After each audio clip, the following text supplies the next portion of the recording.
So I would like to introduce our first speaker, Dr. Bernhard, who is Executive Director of EFSA since 2014. And the work of EFSA is providing Europe with high quality scientific advice to protect consumers from food-related risks. Prior to joining the authority, Dr. Uhl was Managing Director of the Austrian Agency for Health and Food Safety, AGES, in charge of delivering risk assessments across a wide range of areas. Dr. Bernhard Uhl has driven a vision for EFSA with a great commitment to excellence and collaboration. So this year, EFSA celebrates its 20 years anniversary, and we would like to acknowledge that as well today. So Bernhard, I'm so lucky and so happy that you're here, and welcome to our conference, and please take the floor. Yeah, thank you very much, Christine, and a warm good morning also here from still sunny and late summer Parma. I'll try to share my screen now, and you please tell me if this also will work. Yeah, does that look good, yes, Christine? It looks good, Bernhard. Thank you. Very good. Thank you very much. And thank you very much, Christine, for the invitation to be also guest at your risk assessment conference. What I would like to do within the next, let's say, 15 to 20 minutes is, on the one hand, to introduce EFSA to you, which might be boring for many of you, because I guess some of you know EFSA, but let's see if this can be interesting. But then also to make a plea, and that could be a bit more challenging, maybe a bit more interesting also, a plea for basically more collaboration. So when it's about EFSA, I immediately jump into the topic. What we are doing, what we are contributing to, and I think this we share with many of you, is safe food. So that's the core of our business, to contribute to the safety of food for European citizens. And this is based on science. So what we do is the scientific part of the risk analysis cycle. We are not doing risk management. We are doing evidence-based risk assessment and risk communication. And new in our strategy 2027 is the word sustainability. And of course, for none of you, this is surprising, because it's not enough to produce safe food. We need safe food, which is used in balanced diets, which are produced in sustainable food systems. And our mission is to protect consumers, animals, and plants, and the environment via independent and transparent scientific advice. And both is important for us. The independence, it's a tricky issue, because you could ask, but that would be a different discussion, how independent can science be? Transparency is extremely important for us. I think if you go to our website, you will see that you find almost everything we do on our website. And we deal from plant health to human health, nutrition, with many different topics. What we do is simple. We do scientific advice, mainly for the European Commission. We need collaboration. I will come back to that later. And we communicate about risks in the food chain.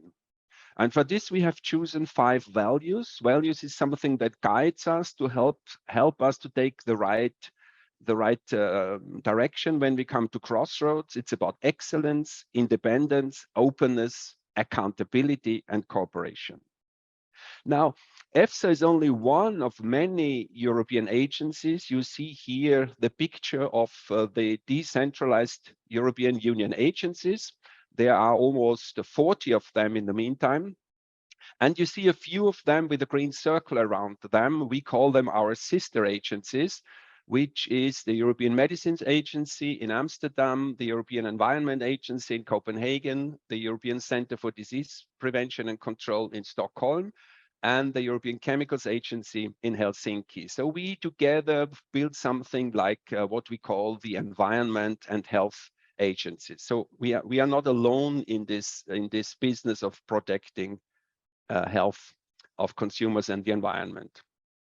I don't want to go back too far or too much into the history. Christine was mentioning, we, with many other organizations, are celebrating 20 years anniversary this year, because obviously As we all know, it was an aftermath of the BSE crisis, of the disaster of BSE. It was not only a food safety disaster, it was also a disaster in trust into the European food system.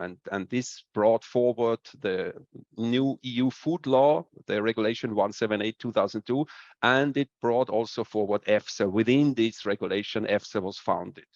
And the idea was, with this new paradigm of food safety, with the 178, to improve the EU food safety system, to help to ensure a high level of consumer protection, to restore and maintain confidence in the EU food supply. And also, and I think Europe was very sharp on that after the learnings of the BSE crisis, to separate risk assessment and risk management very clearly. And this led to the creation of EFSA, doing risk assessment distinct from risk management, even geographically away from Brussels. Well, we do it here in Parma, in northern Italy. And I think this European model has been very successful over the last 20 years. It's not without challenges, because if the communication between risk managers and risk assessors is not working well, this can also lead to problems. But in principle, I think that this separation has brought many, many advantages. With whom do we work? How do we work? With whom do we work? We work with individual experts. We work with around 700, 800 individual experts from all over Europe. We work with the national food safety organizations like the DTU in Denmark. We work with our sister agencies. I would like to mention here maybe most prominently with the European Chemicals Agency, when it comes also to the new strategy, the chemical strategy for sustainability, where the one substance, one assessment approach is very prominent. And this is very important for us because many chemicals are biocides and pesticides. They are industrial chemicals and food contact materials. And this, of course, means that we should do this work in close collaboration with similar evidence, with the same methodologies.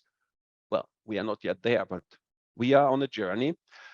We have quite a lot of international organizations and partners, and many, many collaborations with research institutes and academia. But here already I wanted to stress that we want to increase our outreach, specifically also with academia. And maybe I can come back later on that a bit at the end of my presentation. We also are very, very careful with stakeholder engagement. We see engagement more than communication or transparency. I mean, communication, is the first step. Or maybe you could say information, the first step, then it's communication, then it's transparency. So basically we open the curtains, we let people see what we do, how we do, with whom we do, and it's still not enough. Transparency is necessary, but it's not enough. The next level is engagement. How can we make the civil society partnering with us? How can we make them take part in the risk assessment process, which is not trivial because it's a scientific process and you need expertise, but there are steps in the risk assessment process where civil society can give very, very important input, and we can also anchor our scientific advice in the civil society. So we have divided, so to speak, our stakeholders in 7 different categories: consumers, practitioners, NGOs, academia, business and food industry, farmers and primary producers, and distributors and HoReCa. So we have a specific working stream to keep our stakeholders engaged and to bring them closer to EFSA and us closer to them. Our tools, or we could say, as we talk about food, our ingredients in a way are simple, but then it's not that simple when you look closer to it. What we use is data, evidence, obviously science, and we call science here organized skepticism. So our organized skepticism depends on data, on evidence, on methodologies, models, algorithms, and people, brains, people that have experience in risk assessment, experience in domain sciences and methodology. This, but I will come back to that later, that creates also opportunities and challenges. Now, EFSA in a nutshell, what is this organization? Is it big? Is it small? What does it do? We have a management board, and we have a new management board as of this year, because now the member states, all 27 member states, and the European Commission, and the Parliament, and the civil society, and the European the countries of the European Economic Area, they are part of our management board. So we have now 38 people in the management board. The first meeting of the new board will be next week. We have a scientific committee, which is, so to speak, overarching and gives a bit the strategy of science. We have 10 scientific panels from plant health, animal health, contaminants, food ingredients, genetically modified organisms, pesticides, nutrition. So 10 different scientific panels with each about 20 experts. We have an advisory forum and a focal point network. And we have what we call our Article 36 competent organizations. This is a list that we set up together with the member states of organizations that work in a similar field as EFSA, who have also a public interest, working for the public interest. And with these organizations, we can do something like a privileged collaboration, which is outside the usual procurement rules of the European Union. We also have 14 scientific networks on different topics where the member states experts join us in working on these topics. How big is EFSA? We are now around 600 people here in Parma. We also have quite a number of trainees. So in the meantime, we have 100 trainees that work with us for 1 year. And I have to say, this is really a privilege also for us to work with 100 young people, postdocs and young researchers that join us for a year from all European, but also outside Europe. There we are. There we go outside Europe also to other continents. And we also work with interim staff to cover workload peaks. We have in this graph, you see about 700 experts in our panels and working groups. We have many memorandums of cooperation and memorandums of understanding, also with, of course, with the US, with Canada, with Japan, with China, with India, with Australia, New Zealand. Our budget is now 150 million euros approximately. EFSA has produced a lot of scientific output since 2003. You see here quite an impressive number of 9,500. And now, of course, the work that we do is mainly virtual. We have only had 81 physical meetings until July in this year. So we have shifted our working methods predominantly on the virtual mode, with all pros and cons, as we all know. Pros in the sense of it's good for experts, they don't have to travel. Productivity has not decreased a lot, so we are really grateful also for our experts that this change in March 2020 happened so fast.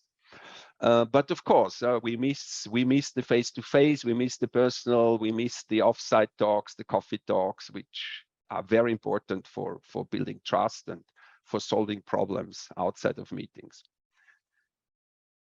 Now, a few words about the collaboration with Denmark and specifically with the DTU. And these contributions, Christine, are really great. I don't say this lightheartedly just to flatter you. It's really a very, very strong contribution we get from Denmark. Sometimes we say jokingly, it's the free continent of Denmark that is contributing to our work. And this is meant in an appreciative way because the contribution is much bigger than you could expect when you look at the size of the country or the population of the country. So a big thank you for that. Where does this collaboration materialize? It materializes in the advisory forum, where we collect from risk assessment partners from all 27 member states. And Christine Nellemann is representing Denmark and the DTU in the advisory forum. We have a focal point network. Focal points are sort of ambassadors of EFSA in the member states. They help us with the outreach within the member states, outreach to data, outreach to the research community, outreach in risk communication. And we are investing now more and more into increasing the impact of the focal points in the member states. And also the focal point in Denmark is housed within the DTU. And then we have, of course, Danish experts in our panels, in our working groups, in the scientific networks. So also here, strong contribution from Denmark. And we also work with DTU and with other organizations in Denmark on scientific topics, like on new approach methodologies, NAMs, on combined exposure on combined exposure to multiple chemicals. So all this tricky question of chemical mixtures and how to assess the impact of chemical mixtures on human health. So also there, DTU is a very esteemed partner for us, but also other Danish organizations, universities. And at this point, really a big thank you, to the DTU, but also to our other partners in Denmark, because without your contribution, we cannot do our work. The model of EFSA depends on the willingness of the member states to support the European project. We are just a hub, we are just enablers, so to speak, of science. Of course, we have, after 20 years, very experienced staff also within EFSA, but we need the expertise from the member states, and this needs the willingness of the member states to support the European project. Now, just a few words, what I think are the challenges that we face in the future. The biggest challenge I see is complexity. And how can we absorb the complexity that is just a given? We cannot reduce complexity. We can reduce complicatedness, but we cannot reduce complexity. It's just there. We have to absorb it. We have to digest it. And this complexity comes from science, new methodologies, thinking about nanotoxicology, genotoxicity, developmental neurotoxicity, combined exposure to multiple chemicals, endocrine disruptors, and so on and so forth. So the scientific complexity is growing. The amount of data, of evidence is growing exponentially. And basically, we don't have enough brains, enough people to digest this enormous amount of data and evidence. So we are asking and trying and experimenting with algorithms, with artificial intelligence to plow through this data. Of course, a lot of new challenges comes from innovation that will be needed for sustainable food systems, innovation in feed additives, innovation in genome techniques, innovation in recycling processes. Obviously, this also needs to be assessed towards safety. So from there, a lot of new tasks come to us. New policies, the European Green Deal, farm to fork strategy, a chemical strategy, biodiversity strategy, you name it. So also many new requirements coming from the society. And then finally changing societal expectations, which means people want to be, society wants to be more protected, more holistically. And I don't want to enter here into the phenomenon of social media, but also this is a huge challenge for us. Because if we as a society lose the ability to differentiate between fact and fiction, we have a huge problem. And this is something that we see coming up. If you look at COVID vaccines or wearing masks, that's a huge problem for us, for all of us who work in science. How did we try to translate that in our strategy? We have boiled it down to 3 strategic objectives: trustworthy assessment and communication of risk from farm to fork. So that's our core business. Second pillar, ensure preparedness for future risk analysis needs. So that's the forward-looking part of our strategy. And finally, empower people and ensuring organizational agility. That's more the inward-looking part of our strategy. And this is already my last slide. What you see here is the building, EFSA's building, built of tiles of pictures of our staff. And the message here, it really is partnership is key. And this is my plea to you. I think that collaboration in its traditional form is no longer enough. I would call that collaboration 1.0. We have a problem, we have a project together, we solve it, and we stay friends. But collaboration 2.0 is different.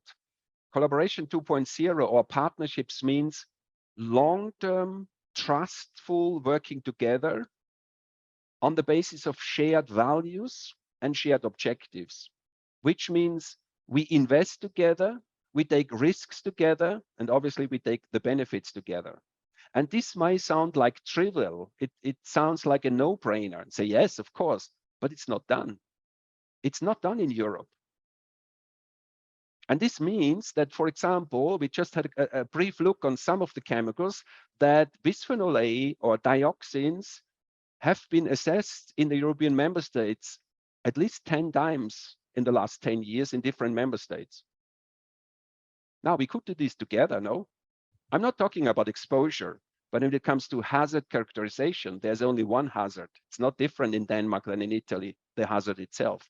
So I think we still need more integrated collaboration, more long-term partnerships to share our work, to build maybe even something like centers of excellence, and to avoid duplication of work, because that would help all of us to address the challenges of the future. And this is my invitation to you. First of all, thank you for everything you did already for the European project.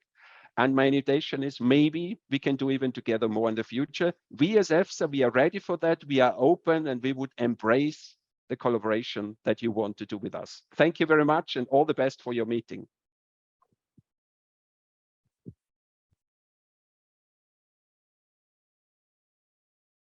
Thank you, Bernhard. I don't know if you can see us up here, but thank you so much. So and thank you for the kind words and the invitation to collaborate more.